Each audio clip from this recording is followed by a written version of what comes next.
जी अस्सलाम वालेकुम दोस्तों, की हाल चाल है। मैं उम्मीद करता हूँ तमाम दोस्त खैरियत से होंगे। मैं आपका मेज़बान मोहम्मद इम्तियाज़, आप देख रहे हैं बाजवा डेयरी फार्म। जो हमारे चैनल पर नए हैं वो हमारे चैनल को सब्सक्राइब करें, बेल आइकन का बटन दबाएं ताकि हर आने वाली वीडियो को नोटिफिकेशन दोस्तों तक ज़रूर पहुँचे। वीडियो शुरू से लेकर अंत तक ज़रूर वॉच करें ताकि हर आने वाली वीडियो का नोटिफिकेशन दोस्तों तक ज़रूर पहुँचे। आज आए शहजाद भाई के डेरे पर। शहजाद भाई के डेरे पर 13 जानवर खड़े हैं माशाल्लाह जी। 3 अदद बछड़ियाँ और 10 अदद बछड़े प्योर गुलाबी दे विच ज़बरदस्त क्वालिटी, ज़बरदस्त बछड़े माशाल्लाह। 2026 और 2027 की कलेक्शन है। शहजाद भाई को रेट भी पूछने और वज़न ही पूछने। अस्सलाम वालेकुम शहजाद भाई। वालेकुम सलाम। शहजाद भाई किन्ने जानवर हैं वीरे?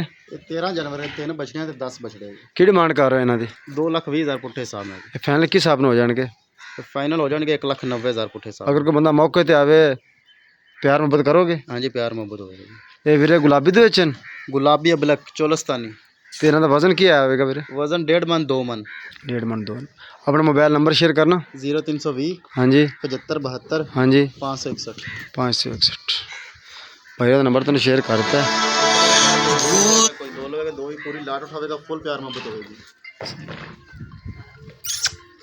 माशाल्लाह। कलर बाज बच्चे ने बड़ा लाए मर्दी पर उन लोग वापस नहीं।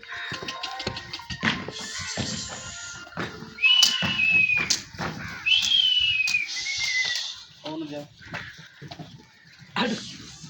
भूल जा।